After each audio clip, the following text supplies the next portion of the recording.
Tel qu'annoncé, je vais maintenant passer à un autre défenseur du nommant, le non-empiètement des magistères, le philosophe français Luc Ferry. Alors, je vais commenter une conférence de Luc Ferry que vous pouvez regarder vous-même en cliquant sur un lien à cet effet dans la description de cette vidéo.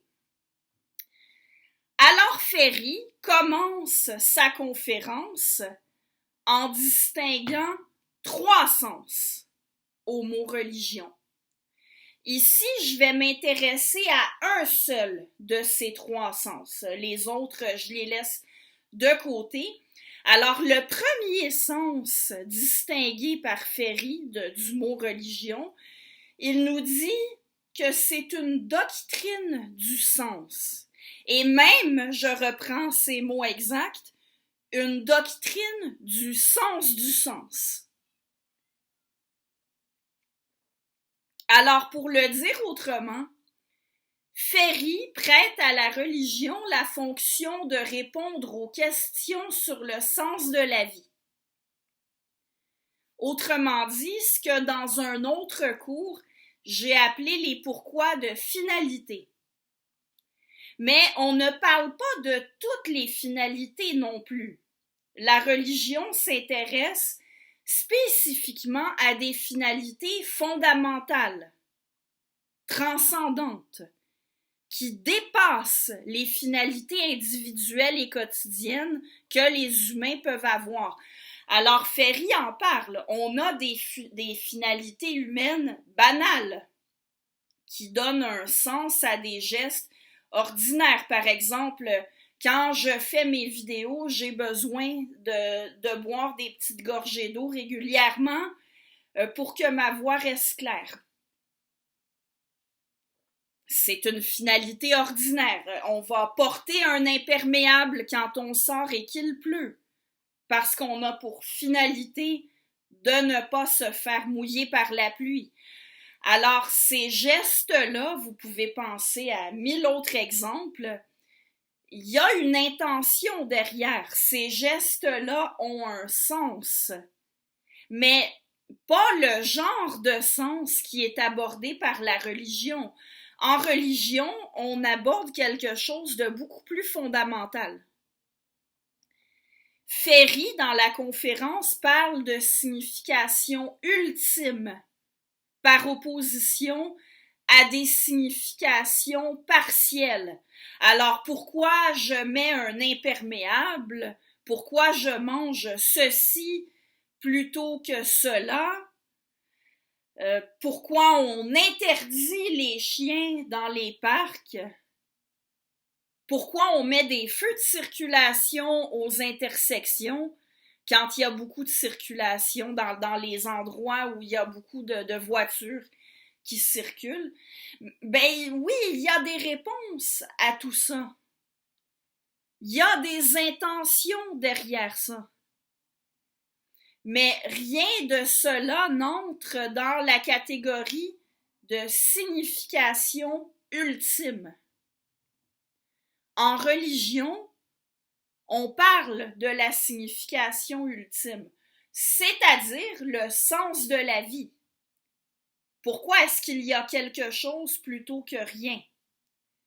Et la réponse proposée, du moins par les religions abrahamiques, moi je parle essentiellement des religions abrahamiques, et c'est aussi ce que Ferry fait dans sa conférence.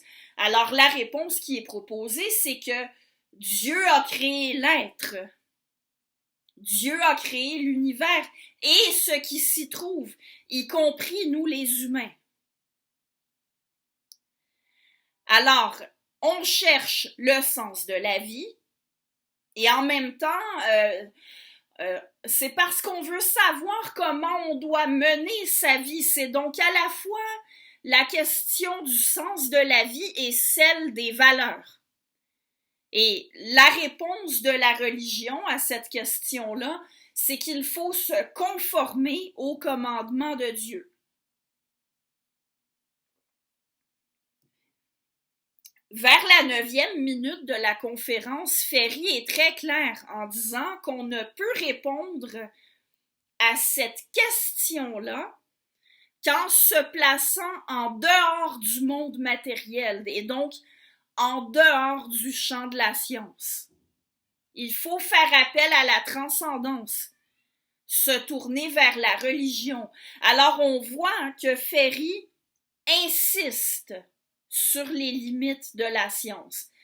Je vais revenir sur ce point-là, mais avant, j'aimerais faire le lien avec les distinctions entre philosophie, science et religion que j'ai déjà établies lors d'un autre cours que vous pouvez écouter ou réécouter en cliquant sur le lien dans la description de celle-ci, mais je vais quand même faire un peu de révision ici.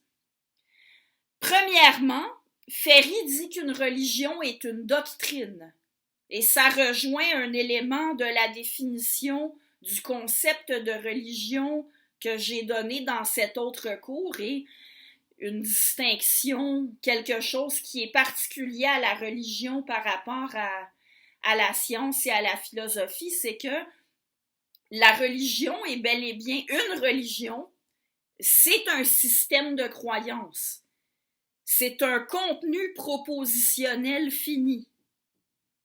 Et je vous rappelle que par opposition, la philosophie et la science ne sont pas des contenus propositionnels et justement, elles ne sont pas des doctrines. C'est-à-dire qu'il peut y avoir des doctrines philosophiques, mais la philosophie elle-même n'est pas une doctrine, elle est une approche. Et en science, il ne peut tout simplement pas y avoir de doctrine. Il y a des théories, des hypothèses, il n'y a pas de doctrine. C'est une erreur de parler de doctrine scientifique. Une religion, pour y revenir, mais en soi, c'est une doctrine, ou en tout cas, les religions abrahamiques sont des doctrines. La définition que Ferry donne de la religion, c'est-à-dire spécifiquement celle que j'ai retenue ici, elle rejoint aussi une autre distinction que j'ai faite dans ce cours sur la distinction entre philosophie, science et religion. Alors, pour faire court, c'est assez largement admis, et c'est l'avis de Ferry, que la religion et la philosophie répondent à des pourquoi de finalité, alors que la science répond à des pourquoi de causalité, donc les deux sortes de pourquoi. En effet, la religion et la philosophie s'occupent de finalités, mais des finalités fondamentales, pas des finalités banales et quotidiennes. C'est aussi vrai pour la philosophie que pour la religion. Il demeure une distinction entre religion et philosophie. Et c'est celle-ci. La philosophie ramène quand même les finalités qu'elle aborde à l'être humain. Du moins, la philosophie occidentale depuis la Renaissance est vraiment humaniste. C'est-à-dire que même si on aborde des finalités qui dépassent la banalité du quotidien, qui sont plus importantes, plus générales, plus larges, plus fondamentales, on les aborde quand même d'un point de vue humain. La religion, de son côté, elle parle de finalités qui ne dépassent pas simplement l'individu humain et son train-train quotidien. Elle parle carrément de finalités qui dépassent l'humanité elle-même, de finalités transcendantes qui précèdent et dépassent l'être humain. Et quant à la science, de son côté, eh bien, elle répond à une autre sorte de pourquoi, des pourquoi de causalité. Elle explique des phénomènes précis dans le monde matériel. Ferry revient explicitement sur cette tâche attribuée à la science dans sa conférence. On peut constater que Ferry a exactement la position prescrite par le nommant. Les questions de fait, l'explication des phénomènes, l'origine du monde matériel, c'est pour la science. Les questions sur le sens de la vie et sur les valeurs, c'est pour la religion et aussi pour la philosophie. Petite remarque au passage. Comme Hubert Reeves, Luc Ferry met la philosophie dans le même magistère que la religion. Le nommant classe la philosophie et la religion ensemble dans le magistère du sens et des valeurs. Et la science, c'est un autre magistère. D'ailleurs, Ferry insiste sur les limites de la science. J'en avais aussi parlé dans un autre cours, en l'occurrence celui sur la question de si l'éthique peut être scientifique. Dans ce cours-là, j'avais parlé d'un extrait du livre « Qu'est-ce que l'homme ?» que Luc Ferry a coécrit avec le biologiste Jean-Didier Vincent. Alors, il insiste dans ce livre sur les limites de la science et il mentionne aussi ces limites dans la conférence que je commente ici.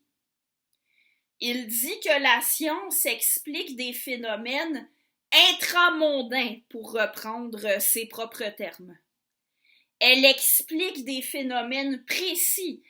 Elle explique des parties de la réalité. Et c'est tout ce qu'elle peut faire, selon lui. Elle n'explique pas l'ensemble, le tout. Elle ne peut pas nous donner le sens de la vie, ni répondre à nos questions éthiques.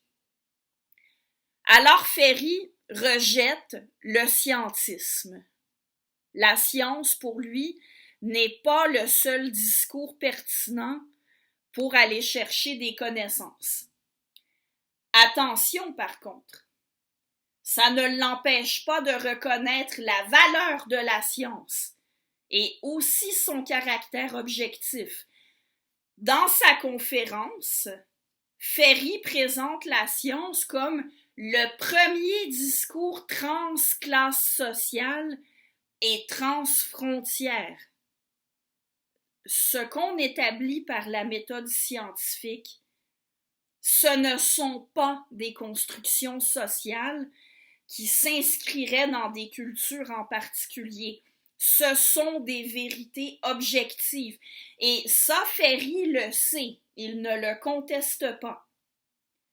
Ce qu'il faut comprendre cependant, c'est que la science ne peut pas éluder toutes les particularités culturelles parce qu'elle nous apporte des réponses seulement à certaines questions, pas à toutes les questions qu'on se pose en tant qu'être humain. Les questions sur le sens de la vie, les questions éthiques, selon Ferry, elles vont continuer d'appeler des réponses qui sont socialement construites, qui vont dépendre des contextes, et je vous rappelle qu'en cela, son point de vue s'oppose à celui du philosophe et neuroscientifique Sam Harris.